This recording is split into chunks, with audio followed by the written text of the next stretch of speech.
Hello everyone, and welcome. Thank you for joining the Rooted Perspective series, Tranquil Design in the Monocot and Aquatic Gardens. Wave Hill is situated on 28 acres next to the iconic Hudson River in the Bronx, New York.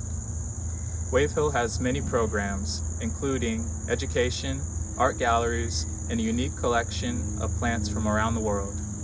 This program is supported by an IMLS CARE Act grant. There's lots to see, so let's go.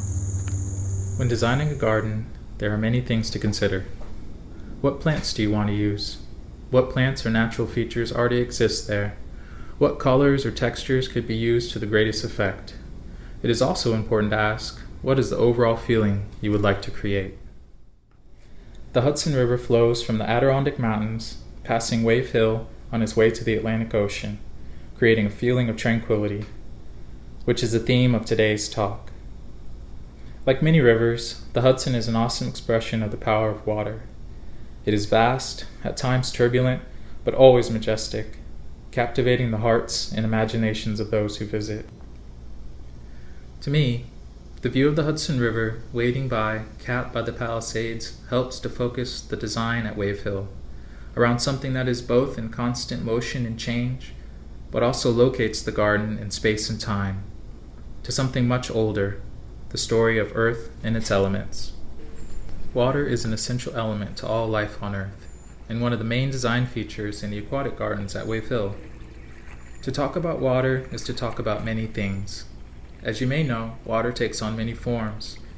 Deep ocean currents that surface as crashing waves, that then hurl winds around the world, humbling us all with its power, mystery, and depths that are still unknown to us. Water can tower gracefully as Arctic glaciers, or give relief from the city's heat, spraying from open fire hydrants, or as summer rains. What comes to mind when you think of water? I think the aquatic gardens at Wave Hill gives a home to all of these thoughts that water brings up in us, and is capable of holding life, inspiring reflection, restoring our minds, bodies, imaginations, and dreams. Abundance and borders. Neatly trimmed hedges and symmetrical pergolas provide a formal framework for grasses, tropical plants, and exotic water lilies in the Aquatic and Monocot Gardens at Wave Hill. The stately geometry of the space lends itself to a variety of functions and interpretations, through artists, wellness professionals, and nature enthusiasts, both young and old. This season, I wanted to focus in the aquatic garden on a simple and formal design scheme. I also wanted to exhibit the growth habits of all various types of aquatic plants, those being submerged plants, floating plants, emergent plants, and marginal plants. The main design elements I wanted to focus on were scale and balance. I hope to achieve this balance by highlighting the contrast between low-lying water lilies and floating plants on the surface, with the tall presence of cattails, rushes, and reeds emerging from the water. I also wanted to highlight the mystery of those plants' reflection in the water and the movement of submerged plants and fish just below the surface.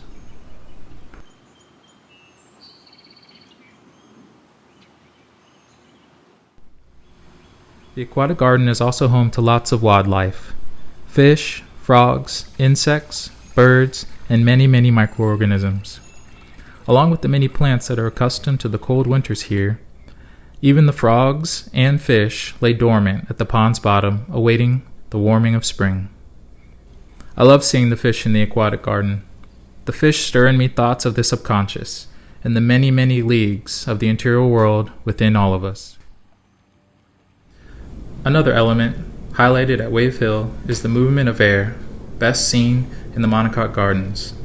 The movement of wind through monocot grasses makes me think of the spirit, the breath of life, and is best celebrated by the flight of dragonflies, troublesome drifts of pollen, and red-tailed hawks hovering and hanging 10 on windy mornings. The wind rolls across continents, connecting land with deserts of ocean. The wind sees it all. And now I'd like to take a moment to quote Senior Director of Horticulture Louis Bauer about a brief history of the Aquatic and Monocot Gardens. And I quote, "We think the pool and pergolas were part of a major garden effort in the 1920s. The Monocot Garden was intended by Michael Polo and John Nally to be educational and had several educational predecessors before the Rosebeck family funded improvements to make the Monocot Garden permanent.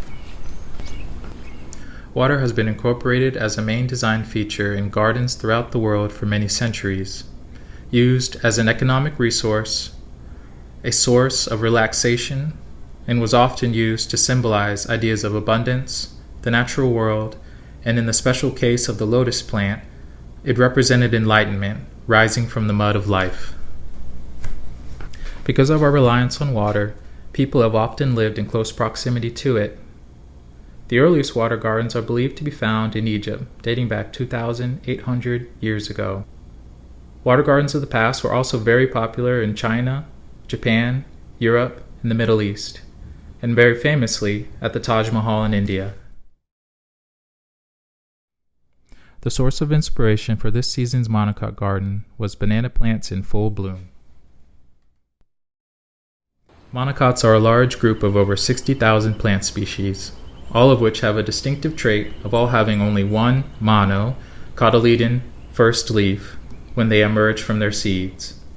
Many of the plants grown at Wave Hill's Monocot Garden are only planted annually in our climate, but tower greatly all year round in tropical regions of the world. This makes the monocot display a real surprise and piques the wonder and imagination of visitors, transporting them to places they've lived, visited, seen, or the beautiful landscapes they have traveled to in the mind's eye reading books and novels. Monocots are grown both for their beauty and also their economic value as a source of food and even building materials. As a design element, water has a transformative quality. Water is temporal. Its movement often reflects the concepts of passing of time. Water has the ability to transport your mind to memories of days at the beach, winter lakes, or a picture of a distant and remote lagoon. Oceans generate winds that sweep and rustle through the tall grasses in the Monocot Garden, allowing visitors to experience what is both seen and unseen. Aquatic plants adapted thousands of years ago to live their entire lives rooted in, partially, or fully submerged in water. Aquatic plants are able to do this with highly sophisticated plant functions, which allow them to absorb water through most of their plant structures. No need to water here.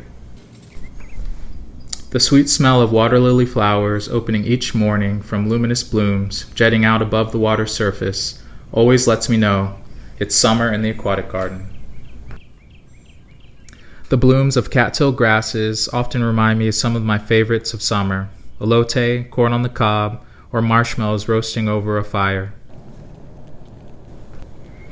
I think we all find the sound of water deeply soothing and meditative. Underwater fountains bubbling to the surface, punctuated by gasps of people spotting leaping fish and the distinctive song of frogs.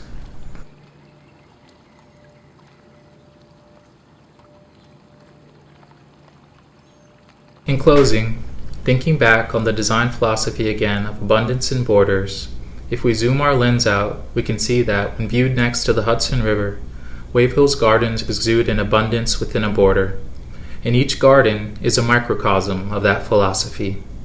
The contrast between land and water, the convergence of harmony between nature and cultivated place that can be appreciated here in the gardens or out in the natural world is limitless. Hopefully the next time you think of water and all its connections, you may reflect on our conversation today. Water is big enough to catch all of our thoughts and dreams. May your thoughts transport you to the greatest of possibilities. Many, many thanks for attending from everyone at Wave Hill.